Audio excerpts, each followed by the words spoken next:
B. Collins. Peter B. Collins, news and comment. It's Thursday, January 12th, 2017.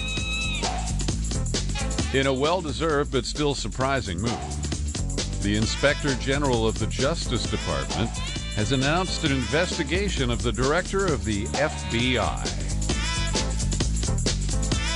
James Comey wrote those letters back in October that may well have had a negative impact on the candidacy of one Democrat named Hillary Rodham Clinton.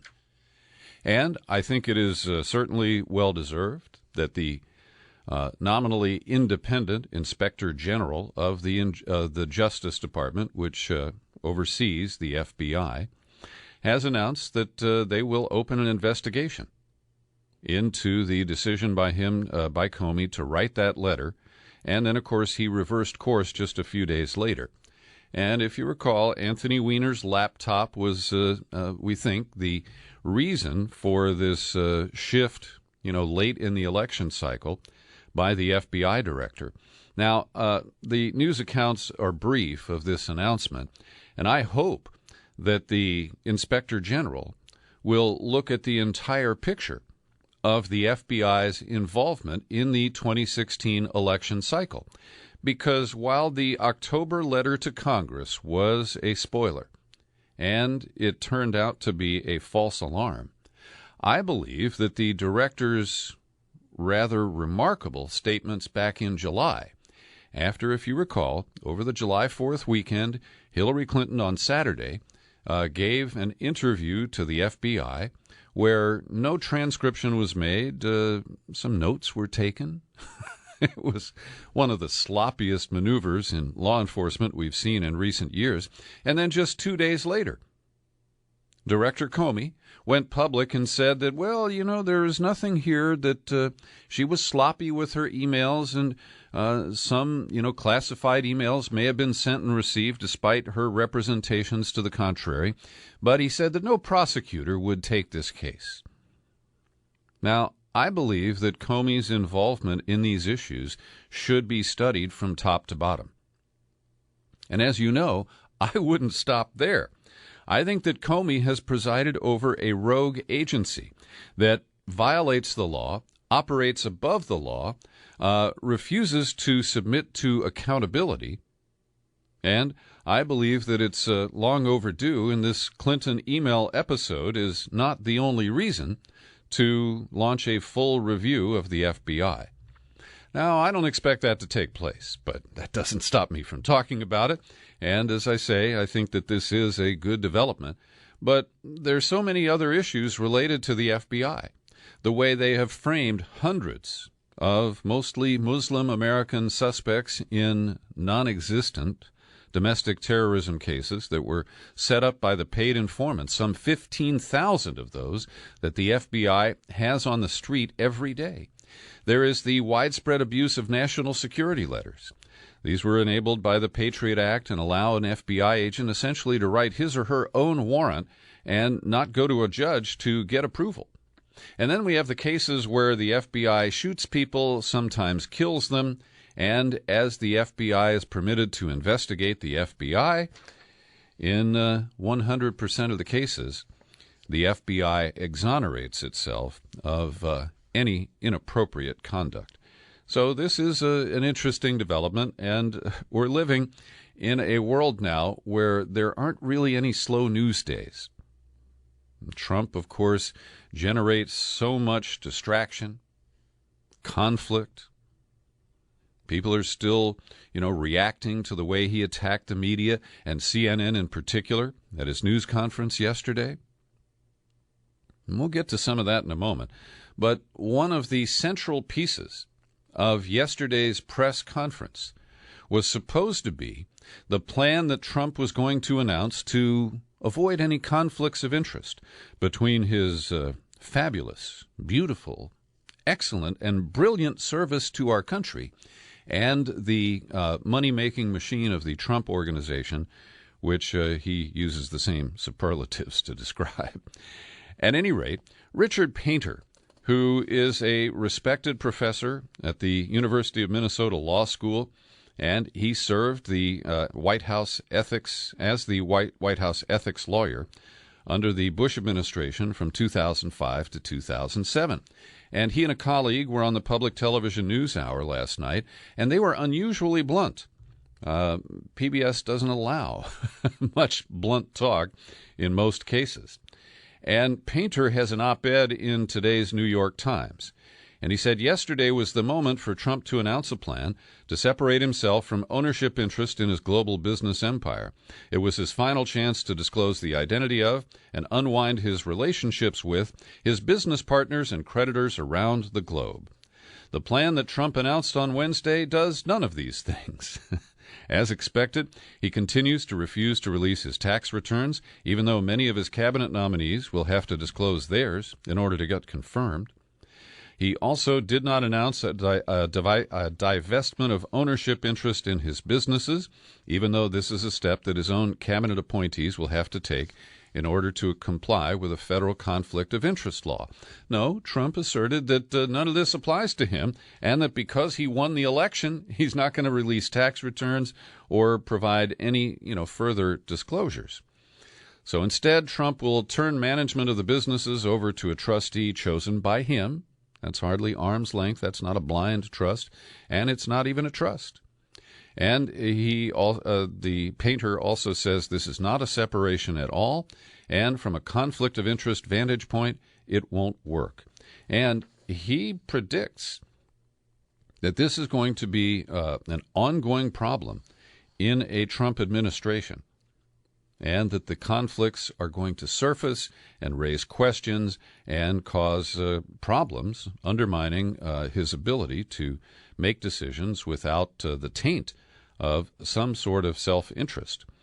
And Painter says the plan announced does nothing to fix the problem, because if Trump still owns the businesses, or if he's the beneficiary of a trust that owns the businesses, he receives the economic benefit, or in the terms of the Constitution, an emolument from all of the transactions. And so the claim that only that when foreigners stay at his hotels, he's going to give the profits to the government, well, that really doesn't pass any fundamental smell test. And the fact checker at the Washington Post took a look at the commentary that was provided by the Trump attorney, Sherry Dillon, at that news conference yesterday. And she asserted, for example, the emoluments clause has never been interpreted to apply to fair value exchanges that have absolutely nothing to do with an office holder. No one would have thought when the Constitution was written that paying your hotel bill was an emolument. But her argument is only half true, because it turns out that the emoluments clause has never been interpreted by the courts in either direction. It really has rarely come up, and it's only been applied to lower-level officials, never to the president. So, as you can see, they're trying to create the illusion of disclosure, of separation, of a distance from the business that would prevent any sense of a conflict of interest, and frankly, it's bullshit. One of the other issues that really became clear in this free-for-all that was called a news conference yesterday at Trump Tower is that the media doesn't really understand how to deal with this very skilled media manipulator.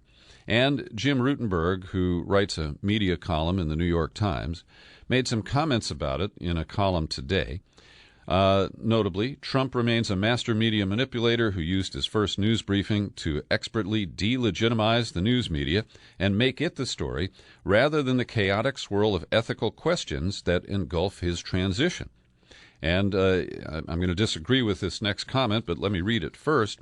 The news media remains an unwitting accomplice in its own diminishment as it fails to get a handle on how to cover this new and wholly unprecedented president. Well, I don't think the media is an unwitting accomplice. Take a look, for example, at the way Jim Acosta, the CNN reporter who tried to get a question to Trump and Trump refused to call on him, and Acosta was very aggressive, polite, but aggressive, and kept saying, give me a question here. You've just attacked CNN. You called us a fake news outlet, and, let me ask you a question. And Trump, in his bully mode, made it clear that he's punishing CNN by refusing to acknowledge their reporter and, in fact, went out of his way to slime him.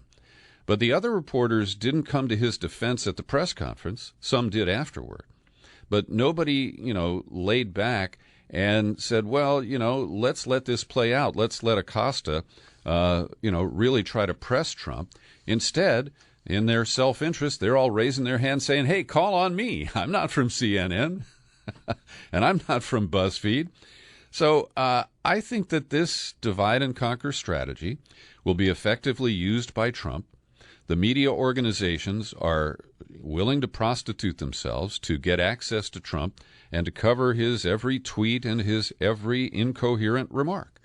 And until they get a grip on this and refuse to publish every tweet, refuse to respond to every insult or petty remark that comes out of Trump's mouth, we're going to be riding this wild, wild train for the foreseeable future. Now, the media is getting more aggressive in calling out dishonest statements from Trump. We know that yesterday the disgraced Director of National Intelligence, General Jimmy Clapper, called Trump, and Trump had attacked the intelligence community at his news conference, saying that they were responsible for the leak of the 35-page dossier with the golden showers allegations, right? So the call from Mr. or General Clapper was summarized in a statement that he released. I emphasize that this document is not a U.S. intelligence community product, and I do not believe the leaks came from within the intelligence community. The IC has not made any judgment that the information in this document is reliable, and we didn't rely upon it in any way for our conclusions. However, part of our obligation is to ensure that policymakers are provided with the fullest possible picture of any matters that might affect national security. Well, Trump put out a tweet. This was at 4 o'clock in the morning today. When does he have time for golden showers? The tweet reads, James Clapper called me yesterday to denounce the false and fictitious report that was illegally circulated. Well, that's not really what he did. And to its credit, the New York Times prints the tweet and then says, someone is lying here. Clapper's statement was explicit. The intelligence community has not made any judgment, and that's a far cry from false and fictitious denunciation. But this is the kind of thing that we're going to see, where Trump twists everything to fit his sense of reality, and he is rarely going to allow reporters to ask him questions or pin him down on anything. He prefers the safety of a tweet, and he's kind of like the Wizard of Oz or some figure like that who is able to reach his supporters and his fan base with twisted, fact-challenged assertions. And the only thing the media can do is then report on those tweets and say, well, no, that's not actually the truth. But that's how it works in modern America today. Now, this is another bad move. In its final days, the Obama administration has expanded the power of the National Security Agency to share globally intercepted personal communications with the government's 16 other intelligence agencies before applying privacy protections.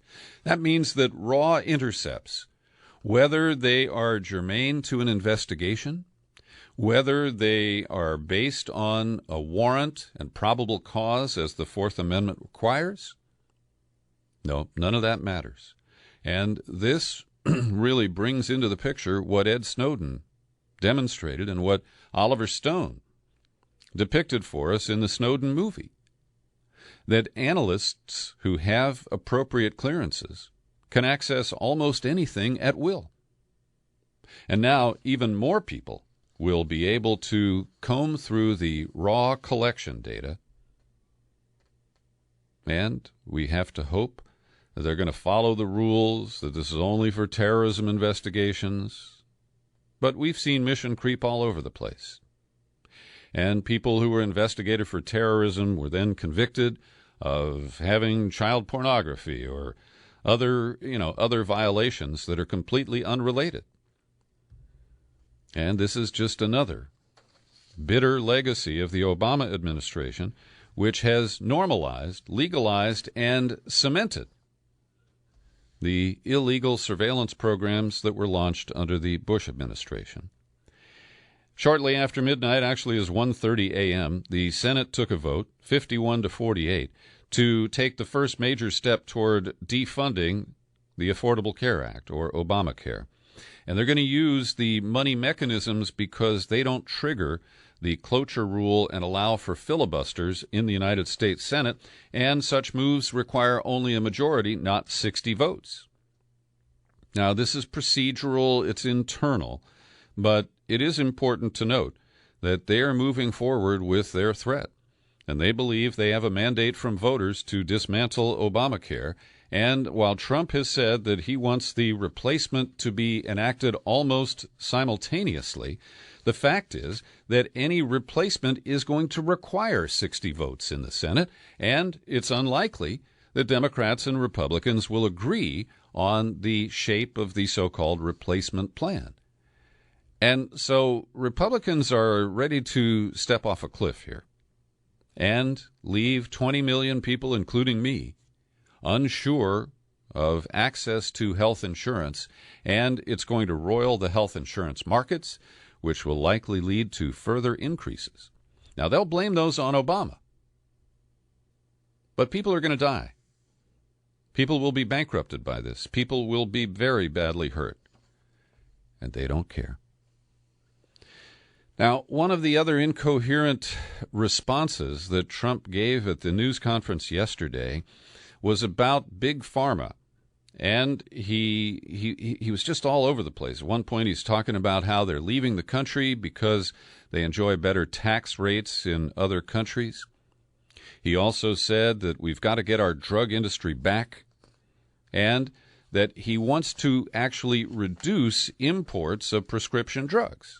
Now, Bernie Sanders has led the charge to increase imports of lower-cost drugs. Many were manufactured in the United States, exported, but they charge much lower prices for them in Canada and other countries. That's because those countries negotiate, and our Congress has brilliantly prevented any negotiation with the drug industry in order to keep their profits fat and rich.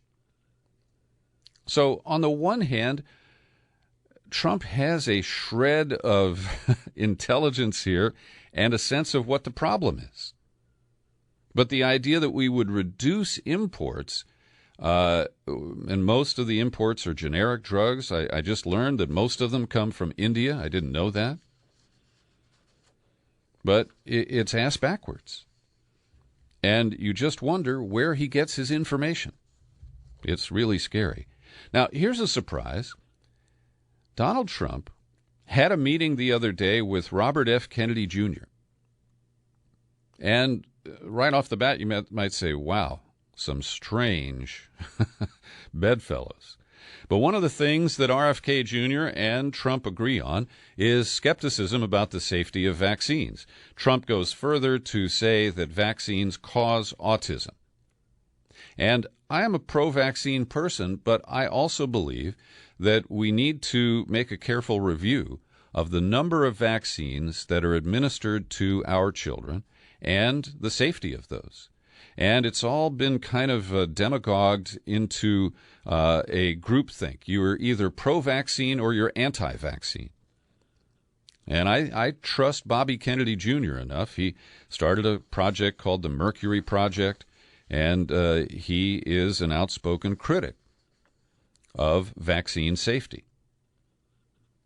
And this is just a commission that's going to produce a report, and I have no objection to it. But it is going to be controversial, and we're going to see the demagogues surface. I think there's no doubt about that. Every day I like to pause for a second and thank the people who support my work with your contributions to the Peter B. Collins podcast. And I want to thank Brian Massey, whose monthly contribution was collected yesterday, and then he kicked in an extra $10 because I read his email with comments about the new podcast format. Well, Brian, you're very generous, and I thank you for that. Also, I want to single out Shelley Stark, who lives up in Washington, and she recently mailed me a check to renew for 2 more years. So that's a real sense of dedication and commitment. And Shelley, I really appreciate that. If you're not a subscriber, I'd like you to join in, help support my work here, and keep the whole machinery going here. You can become a subscriber. Just go to peterbcollins.com. You click on the menu button, pull it down, click on Become a Subscriber. It takes you to the sign-up page, and you have choices there, including the $50 annual subscription that can get you a new bonus book. They're depicted on the page there, the sign-up page at peterbcollins.com. Well, over on Capitol Hill, as I predicted, the Democrats make a lot of noise, but we're already seeing that Elaine Chao, Mrs. Mitch McConnell, will sail to confirmation, and also Mad Dog Mattis is on his way to become Secretary of Defense. The Armed Services Committee approved a waiver to allow him to serve because he hasn't been a retired general long enough, according to the law. That vote was 24-3, and by the same vote, the committee voted to approve his confirmation and send it to the Senate floor. So that's pretty well a done deal. And I've heard some interesting things from Mattis. I don't consider him to be a total monster. But this kind of a breezy confirmation process is really not what we deserve. We deserve a rigorous approach to really understand where these people stand and what they would do if they win these jobs. So I am not very impressed with this. Mike Pompeo, the Trump pick for the director of the CIA, has said that he will go by the law, that he will comply with the law regarding torture, and that he said there are limitations on what the CIA could do and that any changes in the law prohibiting torture would require an act by Congress. And he said that he doesn't expect that Trump will order him to torture people. You might be surprised by that down the road, Mr. Pompeo. Also, Pompeo has been quoted as saying that he does believe that the Russian government worked to help get Trump elected. He said the intelligence community's assessment that Moscow's top officials ordered Russian intelligence agencies to aggressively work to undermine the U.S. election was an analytical product that is sound. Well, that puts him at odds with Mr. Trump, but we'll have to see just where these conflicts play out.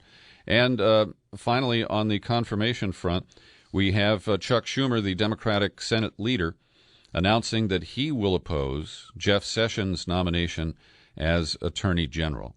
He's not confident that Sessions would serve as an independent check on the incoming administration, and that is quite the understatement. And finally, here in segment 1, Dylan Roof, convicted of the shooting spree at the church in Charleston, South Carolina, has been sentenced to death. The formal hearing, pronounced by Judge Richard Gergel, the Federal District Court, occurred yesterday. And Dylan Roof wouldn't look at the survivors and the family members of victims, many of whom wanted to extend forgiveness to him. And my bottom line here is that this was an awful crime and that Dylan Roof deserves the ultimate punishment, which would be life in prison, because by sentencing to death, they are creating a martyr for white supremacists for many years to come.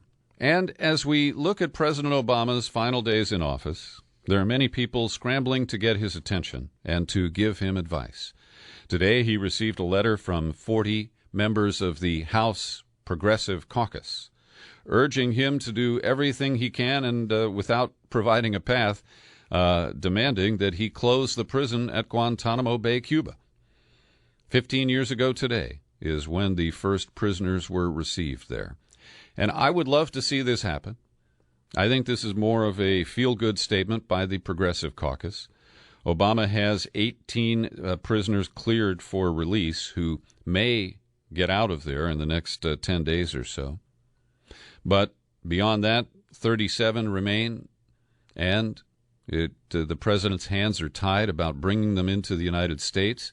It would produce a real constitutional crisis, I think, if he attempted to do that. That said, I don't care. I would like to see him find a way to honor the pledge that he made on his first day in office. And I'm not sure how it would work. But that doesn't mean that we can't hope for it. After all, didn't he campaign on hope and change?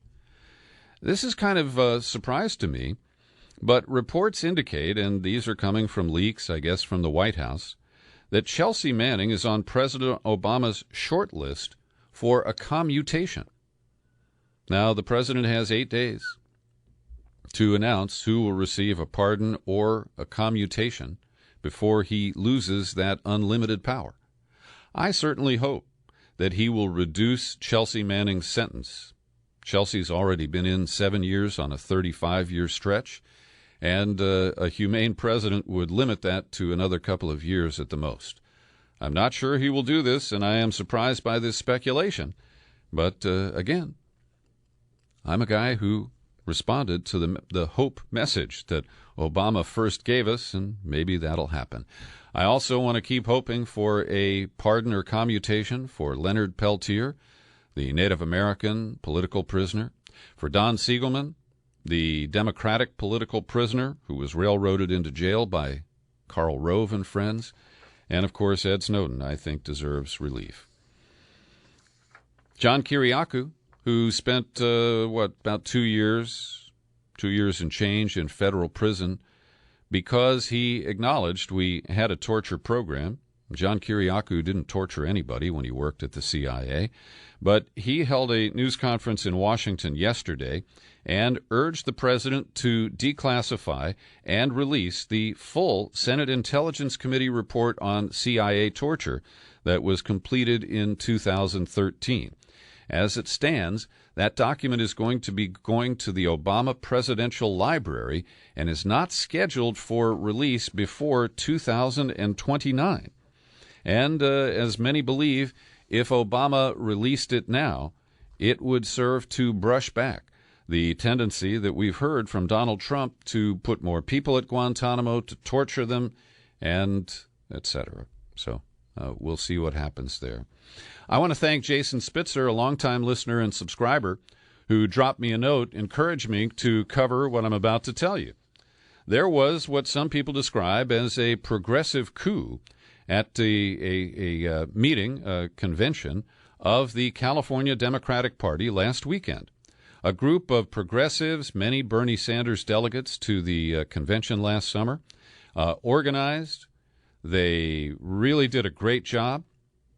And it appears that the progressive slates dominated in elections held in each of California's 80 assembly districts last weekend. And I know some of the people who ran and won, and they're offering the same evaluation. So it'll be interesting to see who they choose as the next chair of the state party. John Burton is 180 years old, and he's finally stepping down. And there are two younger people, Eric Bauman and Kimberly Ellis, who are vying for the post. And we'll see who gets it and if they respond to the call from the rank and file to move the party in a much more progressive and less corporate direction.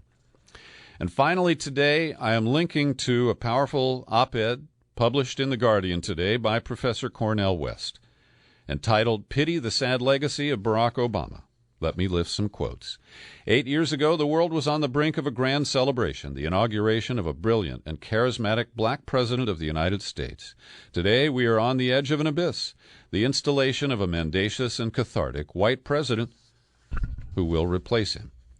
The age of Obama may have been our last chance to break from the neoliberal soulcraft. We are rooted in market-driven brands that shun integrity and profit-driven policies that trump public goods. Our post-integrity and post-truth world is suffocated by entertaining brands and money-making activities that have little or nothing to do with truth, integrity, or the long-term survival of the planet. We are witnessing the postmodern version of the full-scale gangsterization of the world.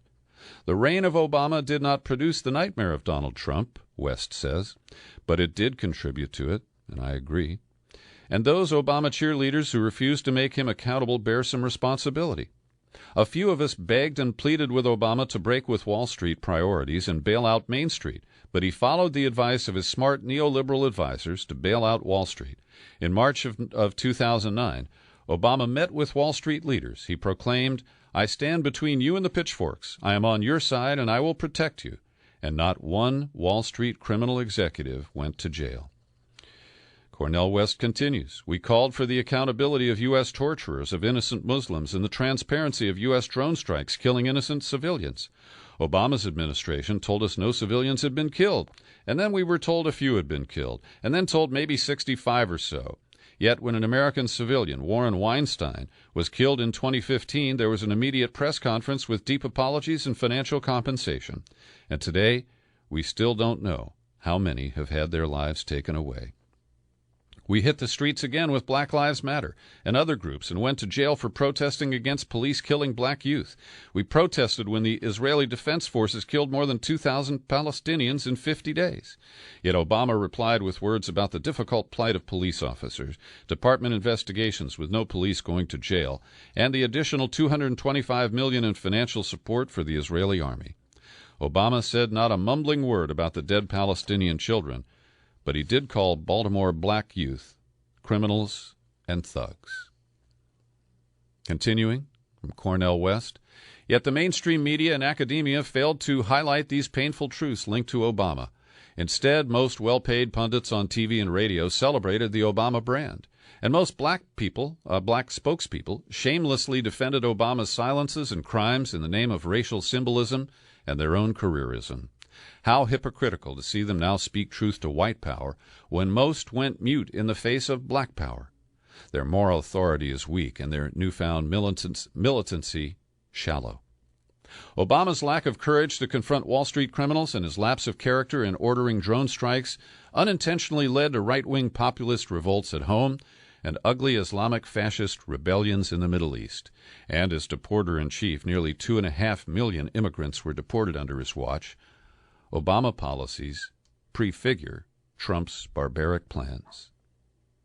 And he closes thusly, "What a sad legacy for our hope and change candidate, even as we warriors go down swinging in the fading names of truth and justice." Well said, Professor West. Thanks for listening to my news and comment podcast all the way to the bitter end. You can find it every day on YouTube. I'm Peter B. Collins. Happy trails to you until we meet again. Happy trails.